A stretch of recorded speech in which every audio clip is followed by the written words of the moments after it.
Corona virus के बढ़ते मामलों के चलते केंद्र सरकार ने राज्यों को हिदायत दी है कि वो माइक्रो कंटेनमेंट जोन तक ही सीमित न रहें, बल्कि जिला स्तर पर लॉकडाउन जैसी पाबंदियां भी लगा सकते हैं। कई जिलों में कोरोना संक्रमण में तेजी को देखते हुए केंद्र सरकार ने ये सलाह दी है। केंद्रीय स्वास्थ्य सचिव राजेश भूषण की ओर से सभी राज्यों के प्रमुख सचिवों को पत्र लिखकर ये बात कही गई है। उन्होंने पत्र में लिखा है कि कोरोना की नई लहर जिस तरह से तेजी से बढ़ रही है, उससे हमारे स्वास्थ्य ढांचे की ही चरमराने का खतरा पैदा हो गया है। इस मौके पर किसी भी तरह की ढिलाई हमें भारी कीमत चुकानी पड़ सकती है। इसके अलावा पत्र में माइक्रो कंटेनमेंट जोन की रणनीति से आगे बढ़ते हुए बड़े कंटेनमेंट जोन पर काम करने की बात भी कही गई है। पत्र में कहा गया है कि जहां केसों का क्लस्टर है, वहां लोगों या परिवार को सिर्फ क्वारंटाइन में भेजना ही विकल्प नहीं है। ऐसे मामले में बड़े कंटेनमेंट जोन तैयार करने की जरूरत है, जिनका सीमा स्पष्ट हो और सख्ती से पाबंदियों को लागू किया जाए।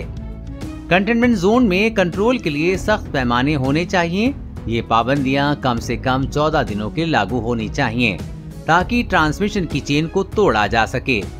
बीते साल लगे लॉकडाउन के बाद ये पहला मौका है जब स्वास्थ्य मंत्रालय ने बड़े कंटेनमेंट जोन तैयार करने और जिला स्तर पर लॉकडाउन लगाने की बात कही है।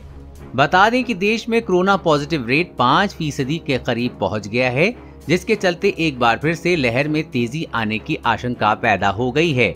स्वास्थ्य सचिव ने अपने लेटर में कहा है कि इवेंट्स और भीड़भाड़ के चलते कई जिले कोरोना के क्लस्टर के तौर पर उभर रहे हैं। अगस्त से नवंबर के दौरान जिन जिलों में काफी केस मिले थे, वहां एक बार फिर से नई लहर सिर उठाने लगी है।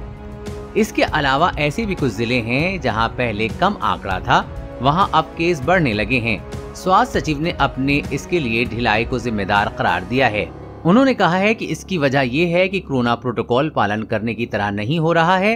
उन्होंने राज्यों को सलाह दी है कि कोरोना संक्रमित मरीज के कम से कम 30 ऐसे लोगों की जांच की जानी चाहिए जो उसके संपर्क में आए हों। कोरोना और कोरोना वैक्सीन से जुड़ी हर खबर सबसे पहले पाने के लिए चैनल को सब्सक्राइब करें और अपने दोस्तों के साथ शेयर करना न भूलें।